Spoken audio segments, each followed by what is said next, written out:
Friends, welcome to my YouTube channel Saraswati Commerce Academy. तो friends, आज हम करने वाले हैं अपना अकाउंट का चैप्टर नंबर 6, जो कि है हमारा अकाउंटिंग इक्वेशन। ठीक है, हमने इसका जो फर्स्ट पार्ट है जो वीडियो का, वो हमने अपने पहले कर लिया है। पहले वाले वीडियो सेशन में हमने किया था कि अकाउंटिंग इक्वेशन क्या होता है। ठीक है, उसके थोड़े बहुत हमने फॉर्मूले भी सीखे थे और एक हमने प्रैक्टिकल क्वेश्चन भी करके देखा था उसके अंदर, और उसी के अंदर सारे जो कंसेप्ट थे, वो जो डाउट्स वगैरह थे, वो सभी क्लियर हो ही जाएंगे अगर आप वो वीडियो सेशन को अगर आपने देख लिया तो अच्छी बात है। अगर आपने नहीं देखा तो प्लीज आप उसे देख लीजिए, आपको अच्छे से समझ में आ जाएगा कि अकाउंटिंग इक्वेशन किस तरीके से होता है। ठीक है, कि कौन सी अकाउंटिंग जो टर्म्स हैं वो कहाँ पे जाती हैं, असेट साइड में कौन सी जाती है, लायबिलिटी साइड में कौन सी जाती है, और जो हमारी कैपिटल साइड है उसमें क्या टर्म्स जाती हैं। ठीक है, और हमने ये भी सीखा था कि असेट्स का जो टोटल होता है वो लायबिलिटीज और कैपिटल के टोटल के इक्वल होता है। वो तो हमने सीखा था कि अकाउंटिंग इक्वेशन क्या है क्या नहीं है। अब आज के सेशन में हम सीखेंगे कि जो हमारा डेबिट और क्रेडिट जो है उसका क्या मतलब होता है और उसके रूल्स क्या है, कि कौन से अकाउंट को हम डेबिट करते हैं और कौन से अकाउंट को हम क्रेडिट करते हैं। ठीक है, इससे पहले हमारे जो है 5 चैप्टर जो है हमारे कवर हो चुके हैं, वो थ्योरी बेस्ड चैप्टर थे। अगर आपको उनका लिंक चाहिए तो आपको डिस्क्रिप्शन बॉक्स में मिल जाएगा, वो प्लेलिस्ट क्रिएट हो रखी है वहां पे, आप इजीली कोई भी टॉपिक इजीली समझ सकते हैं वहां पे। और अगर आप चैनल पर न्यू है तो चैनल को आप प्लीज सब्सक्राइब कर दीजिए। तो अब चलिए स्टार्ट करते हैं कि डेबिट और क्रेडिट का क्या मतलब होता है। मैं आपको बताऊं कि जो जितने भी हमारे अकाउंट्स होते हैं, ठीक है, अकाउंट्स क्या होता है, सबसे पहले तो आपको ये पता होना चाहिए कि अकाउंट होता क्या है। जहां पे आप कोई भी ट्रांजेक्शन को रिकॉर्ड करते हो, ठीक है, जहां पे आप कोई भी ट्रांजेक्शन को रिकॉर्ड करते हो उसको क्या बोला जाता है, अकाउंट बोला जाता है। कहीं ना कहीं तो आप कोई भी आइटम रिकॉर्ड करते होंगे तो उस स्पेसिफिक पीरियड को ही हम क्या बोलते हैं, अकाउंट बोलते हैं। अब तो देखिए, जो अकाउंट होता है वो इस तरीके का होता है। ठीक है, अकाउंट में एक होती है हमारे पास डेबिट साइड। ठीक है, ये हमारी डेबिट साइड है। ठीक है, यानी कि जो हमारी लेफ्ट हैंड साइड होती है उसको हम डेबिट साइड बोलते हैं, और जो हमारी राइट हैंड साइड होती है उसको हम क्या बोलते हैं, उसको हम बोलते हैं क्रेडिट साइड। अब मैं आपको बताऊंगी डेबिट और क्रेडिट कुछ स्पेसिफिक बात नहीं है इसमें अकाउंट में कि हाँ भाई इसमें कुछ स्पेशल टर्म्स बता रखे हैं तो ही ये डेबिट होता है, नहीं। इसमें ये बस इतना सही है अकाउंट्स में कि एक होता है हमारे पास पर्टिकुलर और अमाउंट। ठीक है, तो यानी कि एक साइड होगी है हमारी यहाँ से यहाँ तक, उसको हम बोलते हैं डेबिट साइड, और पर्टिकुलर अमाउंट सेम यहाँ पे भी हो गई तो उसको हम बोलते हैं क्रेडिट साइड। ठीक है, तो ये हमारी होती है लेफ्ट हैंड साइड में तो उसको हम बोलते हैं डेबिट, और वो राइट हैंड साइड में उसको हम बोलते हैं क्रेडिट। ठीक है, जो हमारा डेबिट होता है उसको हम DR डॉट, ठीक है, इस तरीके से डिनोट करते हैं डेबिट को, और जो हमारा क्रेडिट होता है CR, उसको हम इस तरीके से डिनोट करते हैं। ठीक है, तो आपको इसका जो कंसेप्ट है वो समझ में आ गया होगा कि डेबिट और क्रेडिट क्या होता है। हर एक अकाउंट जो 2 पार्ट्स में डिवाइड होता है, ठीक है, और उसके 2 साइड्स होते हैं, यानी कि एक होता है हमारे पास डेबिट साइड और एक होता है हमारे पास क्रेडिट साइड। मान लो हमारे पास फॉर एग्जांपल कि कैश का अकाउंट है, मैंने यहाँ पे कैश का अकाउंट बना रखा है ये वाला। तो कैश के अकाउंट में हमने इसमें एक फॉर्मेट बना दी, ये इसका फॉर्मेट है पर्टिकुलर अमाउंट डेबिट और क्रेडिट साइड लिख दी। तो यानी कि इसके अंदर जितने भी कैश से रिलेटेड जितने भी आइटम्स होंगे हम सभी को उनको रिकॉर्ड कर लेंगे कि हमारे पास कितनी कैश आई है और हमारे पास से कितनी कैश गई है, उन सभी को हम यहाँ पे रिकॉर्ड कर लेंगे। ठीक है, बड़ा ही इजी सा होता है ये फॉर्मेट, और इसको हम बोलते हैं टी शेप अकाउंट। ठीक है, यानी कि टी शेप अकाउंट हम इसको क्यों बोलते हैं, क्योंकि टी के शेप का होता है। ठीक है, अब देखो आपको मीनिंग तो इसका समझ में आ गया होगा कि डेबिट और क्रेडिट क्या होते हैं। अब आगे इसके रूल्स क्या है, rules of debit and credit. ठीक है, rules of debit and credit, ये आपके काफी सारे अकाउंट्स बना रखे हैं, जैसे कि असेट्स का अकाउंट, लायबिलिटीज का अकाउंट, कैपिटल का अकाउंट, इसी तरीके से रिवेन्यू और इनकम का अकाउंट, और यहाँ पे हमारा लॉस और एक्सपेंस का अकाउंट। ठीक है, ये बहुत ही इजी से आपके कंसेप्ट हैं। अब आपको असेट्स का मतलब होना चाहिए कि असेट्स होती क्या है, असेट्स का मतलब पता होना चाहिए ना कि आपको असेट्स होती क्या है। हमारे बिजनेस में जो भी हमारी प्रॉपर्टी होती है उसको हम बोलते हैं असेट्स। असेट्स हमारी काफी टाइप्स की हो सकती हैं, टेंजिबल असेट्स हो सकती हैं, हमारी इनटेंजिबल असेट्स हो सकती हैं, ठीक है, नॉन करंट असेट्स हो सकती हैं, करंट असेट्स हो सकती हैं। अगर आपने सेकंड चैप्टर नहीं देखा तो आप उस सेकंड चैप्टर को जरूर देख लीजिए, बेसिक टर्म्स बता रखे हैं अकाउंटिंग्स की, उसमें सभी डिफाइन है कि एसेट्स क्या होती है, नॉन करंट एसेट्स कौन सी होती है, करंट एसेट्स कौन सी होती है, सब वहां पे एक्सप्लेनेशन आपको अच्छे से मिल जाएगी वहां पे। आप देखिए एसेट्स अकाउंट, अभी आपको बस इतना पता होना चाहिए जो कि हमारी बिजनेस की प्रॉपर्टी होती है। अब देखो कि अगर हमारे पास, अब देखो इसमें डेबिट और क्रेडिट का आपको रूल पता होना चाहिए क्या, ये आपको याद ही करना पड़ेगा, ठीक है।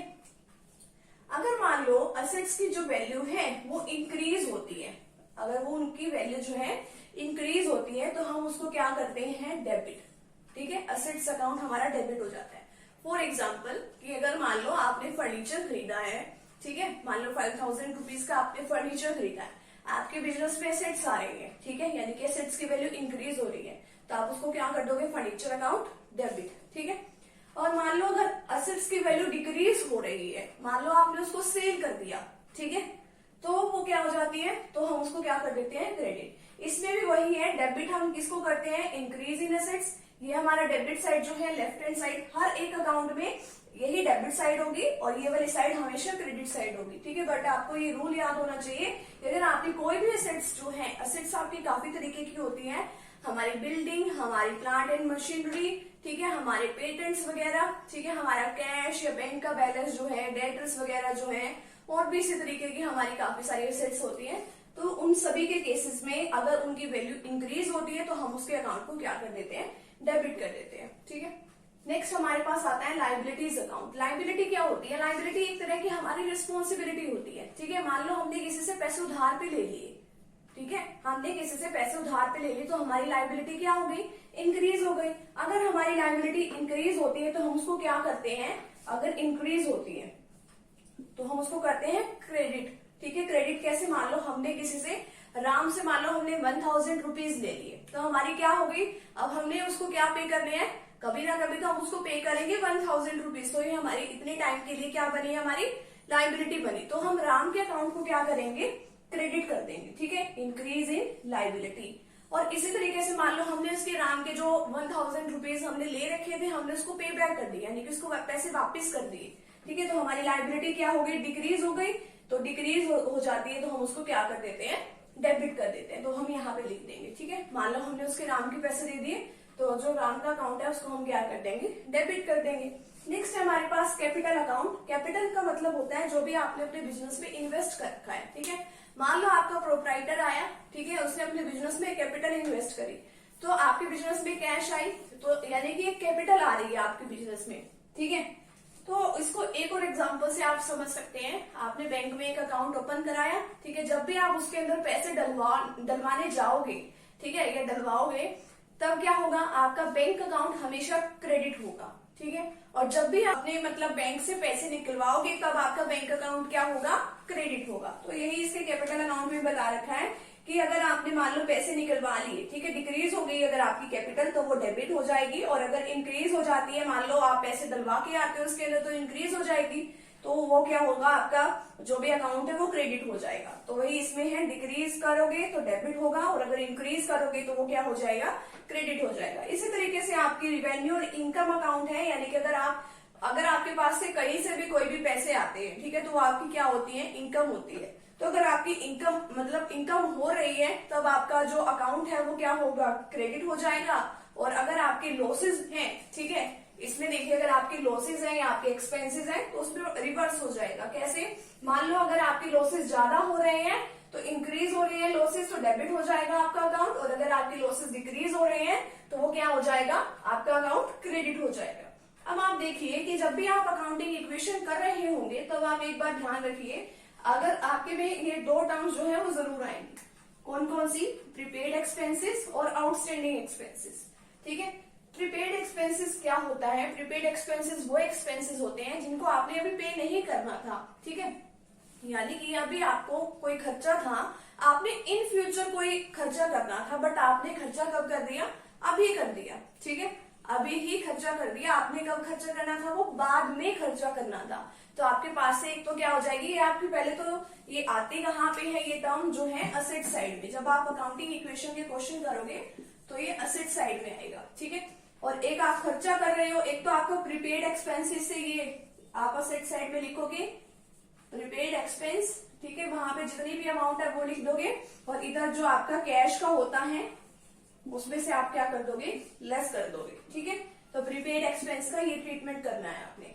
नेक्स्ट है आपके पास आउटस्टैंडिंग एक्सपेंसेस। आउटस्टैंडिंग एक्सपेंसेस क्या होता है, जिनका आपने खर्चा भी करना था, अभी थी मतलब उसकी बारी खर्चा करने की, बट आपने अभी नहीं किया। ठीक है, आप कभी बाद में उसका खर्चा करोगे तो आपके लिए क्या है, आपकी वो लाइबिलिटी है। ठीक है, तो आप उसको कहाँ पे ट्रीट करोगे, जब भी आप अकाउंटिंग इक्वेशन का क्वेश्चन सॉल्व करोगे तो आपकी लाइबिलिटीज हैं, तो आप लाइबिलिटीज साइड में लिखोगे। क्या लिखोगे, आपको यही लिखना है, आउटस्टैंडिंग एक्सपेंसेस। और आपके मतलब यानी कि 2 टाइम्स आपके इफेक्ट उसके ऊपर जाते हैं, तो आप आउटस्टैंडिंग एक्सपेंसेस लिखोगे और उधर साइड से आप इसको कैपिटल में से लेस कर दोगे। ठीक है, तो जो आज का जो हमारा वीडियो सेशन था वो हमारा बस इतना सही था, आपको बेसिक सा कंसेप्ट समझाना था कि जो डेबिट और क्रेडिट बेसिकली क्या होती है। ठीक है, इसको टी फॉर्मेट का क्यों कहा जाता है, टी शेप फॉर्मेट का, और जो हमारे असेट्स अकाउंट है, लाइबिलिटीज अकाउंट है, यानी कि इनके रूल्स क्या है डेबिट और क्रेडिट करने के। ठीक है, तो आज का जो वीडियो सेशन है वो हमारा यहीं पे कंप्लीट होता है। और अगर आप फ्रेंड्स चैनल पर न्यू है तो चैनल को आप प्लीज सब्सक्राइब कर दीजिए, वीडियो को जरूर लाइक कर दीजिएगा और अपने फ्रेंड सर्कल में वीडियो को जरूर शेयर कीजिएगा ताकि उनकी भी हेल्प हो जाए। और अपनी जो पुराने वाली जो प्लेलिस्ट है वो आप जरूर देख लीजिएगा क्योंकि वो आपके लिए हेल्पफुल होने वाली है। तो फ्रेंड्स मिलते हैं नेक्स्ट टॉपिक के साथ एंड नेक्स्ट वीडियो के साथ। Thank you very much.